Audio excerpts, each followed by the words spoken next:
आप सभी छात्रों का स्वागत है।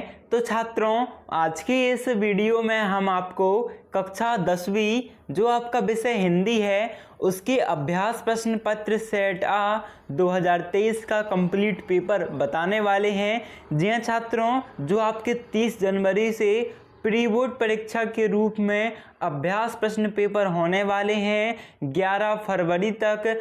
उन पेपर में जो आपका विषय हिंदी का कक्षा 10वीं विषय हिंदी का अभ्यास प्रश्न पत्र सेट ए है उसका कंप्लीट रियल पेपर जो आपको स्कूल से भी मिल जाएगा और आपको घर में लाके सॉल्यूशन करना होगा, उसके कंप्लीट रियल पेपर को देखने वाले हैं। पूरा उत्तर भी आपको बताएंगे। तो छात्रों, करते हैं वीडियो को स्टार्ट। वीडियो को लाइक कर दीजिएगा, चैनल को सब्सक्राइब कर लीजिएगा और जितने भी आपके फ्रेंड हों उनकी भी हेल्प हो तो उन्हें भी वीडियो शेयर कर दीजिएगा। अभी करते हैं स्टार्ट। यहाँ पर आप देख सकते हो छात्रों, आपको समय मिलेगा 3 घंटे, पूर्णांक रहेगा 75। निर्देश आप देख सकते हैं छात्रों, सभी प्रश्न करना अनिवार्य है। प्रश्न क्रमांक 1 से 5 तक वस्तुनिष्ठ प्रश्न हैं, 6 से 17 तक 2 अंक के, 8 से 20 तक 3 अंक के, 21 से 23 तक 4 अंक के और 6 से 23 तक आपके आंतरिक विकल्प दिए गए हैं। तो छात्रों, यहाँ पर आप देख सकते हो सही विकल्प चयन कर लिखना है आपको। फर्स्ट क्वेश्चन है, काव्य की दृष्टि से रीतिकाल को बांटा गया है, तो आपका आंसर आ जाएगा 3 भागों में, आपको लिख देना है इस प्रकार से। दूसरा क्वेश्चन है, सूर्य के पदों में तेल की गागरी कहा गया है, तो उद्धव को तेल की गागरी कहा गया है। थर्ड क्वेश्चन है, चरणों में निहित मात्राओं के आधार पर दोहा है, तो ये है छात्रों आपका अर्ध सम्मात्रिक छंद। ठीक है, जैसे कि आपको एमपी बोर्ड की तरफ से जो मॉडल पेपर मिला था है ना, सेम वही आपका सेट आ में एमपी बोर्ड ने पेपर दे दिया है, तो आपको फिर से उसी को करना है, तो अच्छे से तैयार कर लो आप। फोर्थ क्वेश्चन है आपका, नेताजी का चश्मा कहानी का मूल भाव है, तो यहाँ पर आपका उत्तर क्या जाएगा, देशभक्ति की भावना। छात्रों, बिल्कुल डाउट मत रखिए, आपका सेम टू सेम सेट आ में आपको सेम टू सेम यही पेपर मिलेगा और जो आपकी आंसर हैं वो भी आपके 1000% राइट है। हमने बिल्कुल आपकी बुक से गाइड से इन आंसर को निकाला है। ठीक है, अभी फिफ्थ क्वेश्चन देखते हैं, जो कि है वह धीरे धीरे रोने लगा, वाक्य में क्रिया विशेषण का भेद है, तो यहाँ पर आपका क्या जाएगा, रीतिवाचक क्रिया विशेषण है। भोलानाथ और उनके हम उम्र चबूतरे के एक कोने को बना देते थे, तो यहाँ पर क्या बना देते थे, इसका उत्तर हम देखते हैं, हमने लिखा भी इसका उत्तर पूरा, तो यहाँ पर आप देख सकते हो इसके लिखित आंसर बना देते थे। यहाँ पर देख सकते हो आप, नाटक घर बना देते थे। ठीक है, तो हम देखते हैं इसके पूरे पूरे एक बार ऑब्जेक्टिव, फिर हम आपको लिखित उत्तर बता देते हैं। देखो यहाँ पर आपके इसके बाद नेक्स्ट क्वेश्चन है, रिक्त स्थान। तो परशुराम अपना गुरु भगवान को मानते थे, खालिस्तान को मानते थे, तो परशुराम जो थे है ना, भगवान परशुराम भी अपने गुरु किसको मानते थे, शिव शंभू को मानते थे। आश्रय की ब्रह्म चेष्टाओं को खालिस्तान कहते हैं, अनुभाव। विस्तृत कलेवर वाले काव्य को कहते हैं, देखो कलेवर विस्तृत है मतलब वो महाकाव्य है, संक्षिप्त कलेवर है मतलब खंड काव्य है, और दृश्य कलेवर है मतलब दृश्य काव्य है। तो यहाँ पर विस्तृत है ना, बड़ा कलेवर है, तो महाकाव्य है ना, बहुत बड़ा काव्य, विस्तृत काव्य। बाल गोविंद भगत की प्रभिताएं खालिस्तान तक चलती थीं, तो फागुन मास तक खालिस्तान वाक्य से क्रिया करने या होने की समान सूचना मिलती है, तो विधानवाचक वाक्य की कटाओं में बर्फ से ढके पहाड़ खालिस्तान की तरह चमक रहे थे, तो चांदी की तरह चमक रहे थे। ठीक है, इसके बाद हम देखते हैं छात्रों के आपका आगे वाले क्वेश्चन। तो यहाँ पर आप सही जोड़ी देख लो एक बार, इसका उत्तर हम लिखित रूप से देखेंगे। चौथा क्वेश्चन देख लो, इसका उत्तर भी हम लिखित रूप से देखेंगे। पांचवा क्वेश्चन देख लो, इसका उत्तर हम लिखित रूप से देखेंगे, जैसे आप समझ पाओ कि आप कॉपी में लिखना कैसा है। छठवां क्वेश्चन देखिए छात्रों, सातवां, उसके बाद आपका 8वां प्रश्न, देन इसके बाद छात्रों आपका यहाँ पर 9वां प्रश्न है। 9वें प्रश्न के बाद छात्रों आपका 10वां प्रश्न, 10वें के बाद 11वां, 12वां, देन आपका 13वां प्रश्न, 14वां प्रश्न, 15वां प्रश्न, 16वां, 17वां, 18वां। ठीक है, 18वां के बाद 18वां का अथवा देख सकते हैं यहाँ पर आप। 19वां प्रश्न, 19वें का अथवा, 20वां उसका अथवा, 21वां प्रश्न छात्रों, और उसके बाद आप उसका अथवा भी देख सकते हो। 22वें में आपको देखो क्या दिया गया है, प्रातःकालीन सैर के लाभ बताते हुए छोटे भाई को पत्र और अपने वार्ड में व्याप्त गंदगी को दूर करने के लिए नगर पालिका अधिकारी को आवेदन पत्र लिखिए।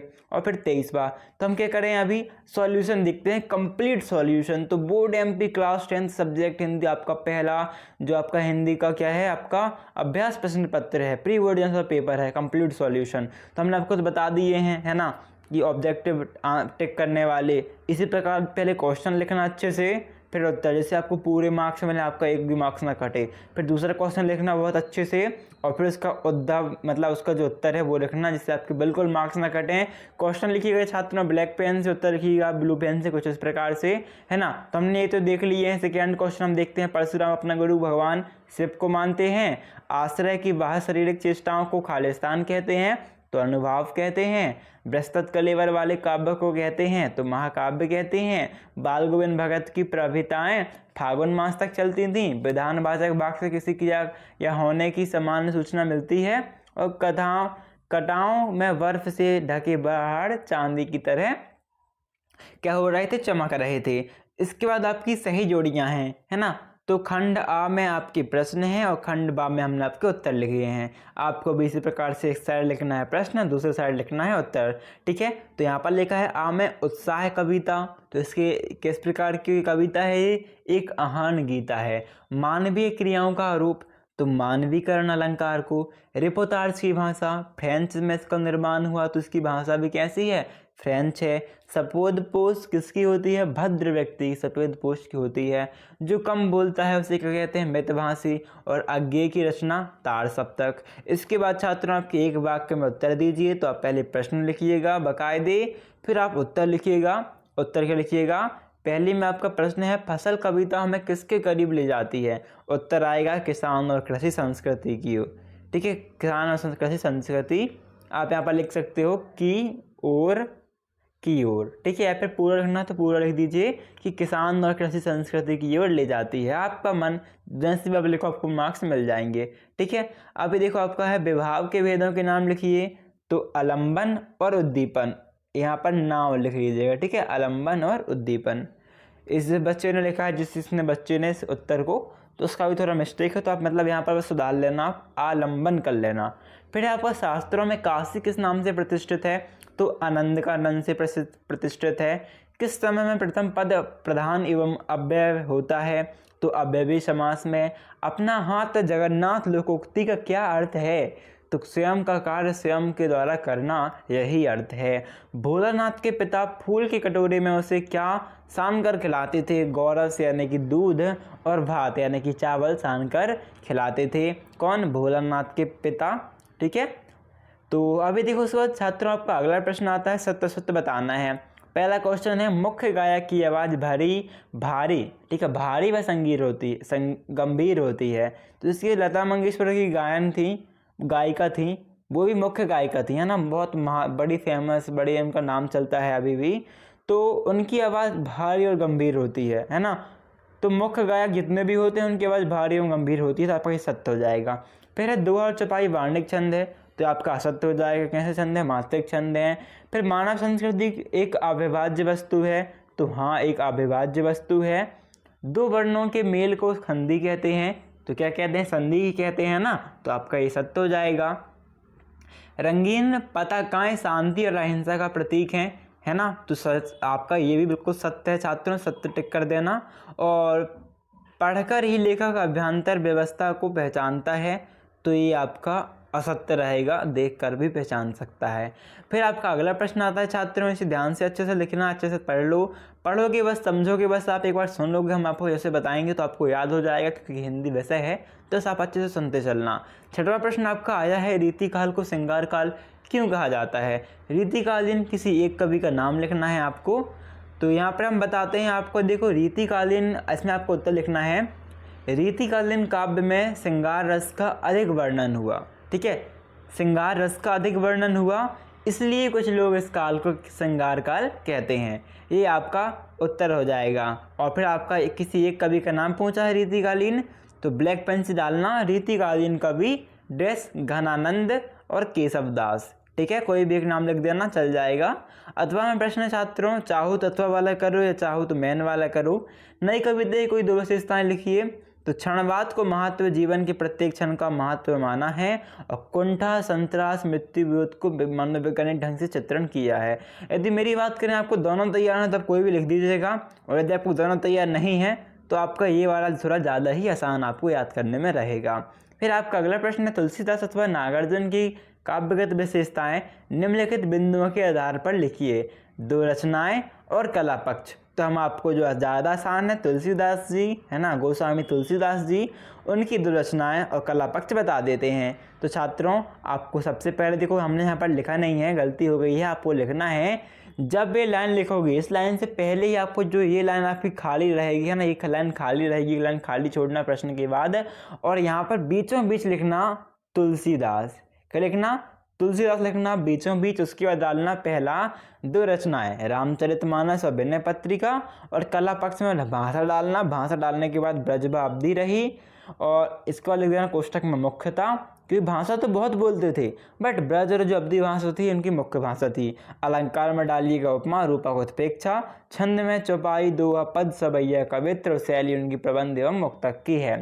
अथवा प्रश्न है, गोपियों ने उद्धव से योग की शिक्षा कैसे लोगों को, सॉरी अथवा आपका नहीं है, अथवा हम आपको नहीं बताएं क्योंकि अथवा आपको थोड़ा कठिन है, आपका गोस्वामी तुलसीदास का ज़्यादा आसान है। आठवां प्रश्न है छात्रों, गोपियों ने उद्धव से योग की शिक्षा कैसे लोग को देने की बात कही है। तो आपको उत्तर डालना है, गोपियों ने उद्धव से योग की शिक्षा चंचल मन वाले, चंचल मन मतलब जिसका मन किसी एक जगह नहीं लगता है, वो बार बार मतलब उसका मन जो है, जैसे आप एक काम कर रहे हो तो उसमें मन नहीं लगता, आपका दूसरे काम में मन जाता है, तो उसे चंचल मन कहते हैं। तो उत्तर है आपका, गोपियों ने उद्धव से योग की शिक्षा चंचल मन वाले लोगों को देने की बात कही है, जिसका मन कभी कहीं और कभी कहीं रहता है। ठीक है, उन्हें योग की शिक्षा दी जानी चाहिए जिससे उनकी चंचलता समाप्त हो सके। गोपियाँ कहती हैं कि हमारा मन तो श्री कृष्ण के प्रेम में एकनिष्ठ है, वह चंचल नहीं है, इसलिए हमारे लिए योग व्यर्थ है। अथवा में है, राम लक्ष्मण परशुराम संवाद पाठ के आधार पर राम के स्वभाव की कोई दो विशेषताएं लिखिए। छात्रों सारे के सारे प्रश्न आपके सेम टू सेम रहेंगे, तो वीडियो को लाइक करना बिल्कुल मत भूलना। इस प्रकार की वीडियो हम आपको इस चैनल पर प्रोवाइड करते रहते हैं, चैनल में इस प्रकार की वीडियो हम डालते रहते हैं, तो आपको हर वीडियो मिले, इसी प्रकार व्हाट्सएप में भी हेल्प मिले, तो चैनल को सब्सक्राइब करना बिल्कुल मत भूलना। और जैसे ही वीडियो डालना आपको सबसे पहले मिल जाए, इसमें बाजू में एक बेल आइकन, एक बटन बनी होती है, घंटी बनी होती है, उसे आपको प्रेस कर लेना है, उसे आपको ब्लैक कर देना है, जिससे आपको मतलब जब भी कभी वीडियो डालना तो सबसे पहले आपको मिल जाए, है ना। तो सब्सक्राइब करना मत भूलना। यहाँ पर आप देखो, आपको पहला पॉइंट डालना है, राम का स्वभाव विनम्रता, धैर्य, संयम तथा गंभीरता का परिचय देता है, और दूसरा राम साहसी व शक्तिशील है। इसके बाद 9वां प्रश्न है, फागुन में ऐसा क्या होता है जो बाकी ऋतुओं से भिन्न होता है। उत्तर डालना है, फागुन में बसंत ऋतु आती है, इस समय पेड़ पौधे हरे लाल पत्तों रंग बिरंगे फूलों से लदे रहते हैं, चारों ओर भीगी भीगी सुगंधित हवा चलती है, न सर्दी होती है न गर्मी, मौसम मनोहर होता है, पक्षी चहचहाते रहते हैं, यह ऋतु ऋतुओं की राजा मानी गई है, इतना सुहावन तथा मनोहर वातावरण अन्य किसी ऋतु में नहीं होता है, इसलिए फाल्गुन अन्य ऋतुओं से भिन्न होता है। ये आपको डालना है। अथवा में एक और प्रश्न है, देखो आपको प्रश्न तो एक ही करना है, पर छात्रों जो आपको प्रश्न ज़्यादा आसान लगे, जो आपको अच्छे से याद हो, आप उसे ही लिखिएगा। ठीक है, कवि नागार्जुन के अनुसार फसल क्या है। तो कवि के अनुसार फसल नदियों के पानी का जादू है, किसानों के हाथों की महिमा है, भूरी काली संदली मिट्टी का गुणधर्म है, सूर्य की किरणों का रूप परिवर्तन है तथा हवा की थिरकन का सिमटा हुआ संकोच है। कवि नागार्जुन ने इस प्रकार। इसके बाद छात्रों आपका अगला प्रश्न देखते हैं। तो आपका अगला प्रश्न है, खंड काव्य की कोई दो विशेषताएं लिखिए। तो आपको लिखनी है विशेषताएं डाल के, पहला, खंड काव्य में नायक के किसी एक खंड का वर्णन होता है। ठीक है, बी काट देना, खंड काव्य में नायक के किसी एक खंड का वर्णन होता है, और दूसरा, इसमें एक ही छंद का प्रयोग होता है। अथवा में है, स्थायी भाव एवं संचारी भाव में कोई दो अंतर। तो यहाँ पर आप देख सकते हो। ठीक है, चौपाई छंद की परिभाषा उदाहरण सहित लिखिए। तो चौपाई छंद, चौपाई एक सम्मात्रिक छंद है, इसके प्रत्येक चरण में 16 मात्राएं होती हैं। उदाहरण, मंगल भवन अमंगलहारी, तबहु सुदशरथ अजिर बिहारी। ठीक है, देखो छात्रों यहाँ पर लॉजिक क्या होती है, जहाँ पर भी आपका सिंगल होता है, जैसे कि आ, ठीक है, आ में छोटी की मात्रा, आ में छोटा ऊ की मात्रा, आ में ए की मात्रा, है ना, यहाँ पर आपका हमेशा एक लगता है। और जहाँ पर आपका देखो आ में आ की मात्रा आ जाती है ना, आ में बड़ी की मात्रा आ जाती है, आ में बड़ा ऊ की मात्रा आ जाती है, और जहाँ पर आपकी चंद्र बिंदु आ जाती है वहाँ पर आपका ये लगता है एस, एक और एस। इसे कहते हैं लघु, इसे कहते हैं दीर्घ। ठीक है, तो इस प्रकार से यहाँ पर मात्रा गिनी जाती हैं। अभी हम देखते हैं आपका अगला प्रश्न, अथवा वाला अतिशयोक्ति अलंकार की परिभाषा और उदाहरण सहित समझाइए। तो जहाँ जहाँ कोई बात आवश्यकता से अधिक बढ़ा चढ़ाकर कही जाए वहाँ अतिशयोक्ति अलंकार होता है। उदाहरण, हनुमान की पूंछ में लगन न पाई आग, लंका सारी जरी गई, गए निशाचर भागे। ठीक है, ये आपको हो जाएगा अतिशयोक्ति अलंकार की परिभाषा उदाहरण सहित। 12वां प्रश्न है, आचार्य रामचंद्र शुक्ल के अनुसार निबंध की परिभाषा से आप चेक कर लेना। इसके अथवा में जो क्वेश्चन है, कहानी एवं उपन्यास में कोई दो अंतर, तो कहानी का आकार लघु होता है, उपन्यास का आकार बड़ा होता है। या फिर लिख सकते हो कहानी का आकार छोटा होता है, उपन्यास का आकार बड़ा होता है। कहानी में जीवन के किसी एक अंश का वर्णन होता है, उपन्यास में जीवन का वृद्ध चित्रण होता है। फिर है आपका 13वां क्वेश्चन, स्वयं प्रकाश तथा मनु भंडारी की जीवन में आपको विशेषताएं लिखनी है। दो रचनाएं और भाषा शैली। तो स्वयं प्रकाश की भाषा शैली आप देख सकते हो, सहज सरल सुस्पष्ट भाषा, भावात्मक वर्णनात्मक चिन्हात्मक शैली। और रचनाएं हैं, कब निकलेगा सूरज, कब निकलेगा, जलते जहाज पर। ठीक है, और मन्नू भंडारी की देख सकते हो, मैं हार चुकी हूँ, बिना दीवारों का घर। भाषा शैली है व्यवहारिक भाषा, भावात्मक वर्णनात्मक संसरणात्मक संवाद और व्यंग्यात्मक शैली। ठीक है छात्रों, अभी हम बात करते हैं 14वें क्वेश्चन की, सेनानी न होते हुए भी चश्मे वाले को लोग कैप्टन क्यों कहते थे। तो देश प्रेम के भाव से भरे कैप्टन चश्मे वाले के मन में देश पर बलिदान होने वालों के प्रति सम्मान का भाव है। सुभाष चंद्र बोस के प्रति उसमें श्रद्धा है, इसलिए वह उनकी प्रतिमा पर चश्मा लगाता है। उसके मन में देश के प्रति फौजियों जैसा ही भाव है, इसलिए इसे लोग कैप्टन कहते हैं। अथवा में बाल गोविंद भगत ने अपने बेटे की मृत्यु पर अपनी भावनाएं किस तरह व्यक्त की, लिखिए। तो बाल गोविंद भगत ने अपने बेटे के शव को सफ़ेद कपड़े से ढक दिया, उस पर फूल तथा तुलसी दाल बिखेर दिए, स्वयं उसके पास आसन लगाकर गाने बैठ गए। वे तल्लीनता से कबीर के पदों को गाने लगे। उनके अनुसार मृत्यु के बाद जीवात्मा अपने प्रेमी परमात्मा से जा मिलती है, इसलिए मृत्यु उत्सव आनंद का समय है, रोने का नहीं। वे अपनी भावधु पुत्रवधु, ठीक है सॉरी पुत्र लगा, वे अपनी पुत्रवधु को भी उत्सव मनाने के लिए कहते हैं। फिर 15वां, बिस्मिल्लाह खां की सेनाई की मंगल ध्वनि का नायक क्यों कहा गया। तो यहाँ पर उसका उत्तर चेक कर लेना, पूरा लिखा हुआ है। ठीक है, इसके बाद आपका नेक्स्ट क्वेश्चन है, वास्तविक अर्थों में संस्कृत व्यक्ति किसे कहते हैं। तो इसे भी आप चेक कर लीजिए। 16वां प्रश्न चाहते हो, निम्नलिखित वाक्यांश के लिए एक एक शब्द लिखिए। दो भाषा बोलने वाला शब्द द्विभाषी, जिसका वर्णन न किया जा सके, अवर्णीय। फिर है मुहावरों का अर्थ प्रयोग, वाक्य प्रयोग अथवा में से भी आप चेक कर लो। ठीक है, 7वां प्रश्न आप देख सकते हो, बच्चे माता पिता के प्रति अपने प्रेम को कैसे अभिव्यक्त करते हैं, लिखिए। बच्चों का माता पिता के प्रति होने वाला प्रेम विविध प्रकार से व्यक्त होता है।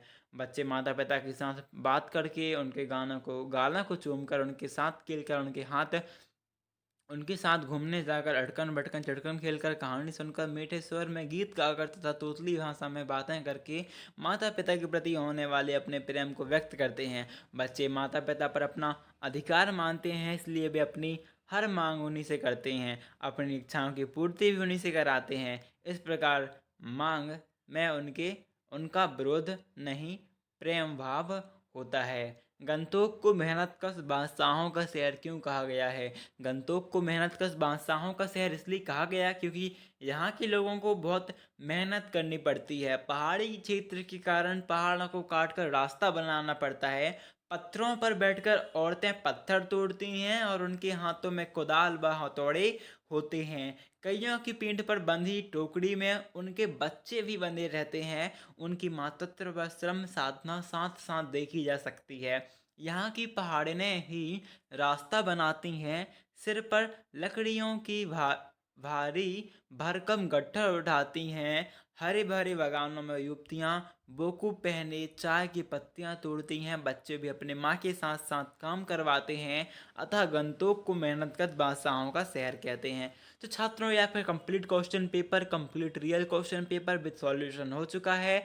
आई होप आपको वीडियो अच्छी लगी होगी। यदि वीडियो अच्छी लगी तो वीडियो को लाइक करना मत भूलना, चैनल को सब्सक्राइब करना, जितने आपके फ्रेंड हैं उनकी भी हेल्प होता है, वीडियो शेयर करना, सब्सक्राइब करना तो बिल्कुल मत भूलना यार। ठीक है, अभी मिलते हैं नेक्स्ट वीडियो पर, जब तक के लिए धन्यवाद।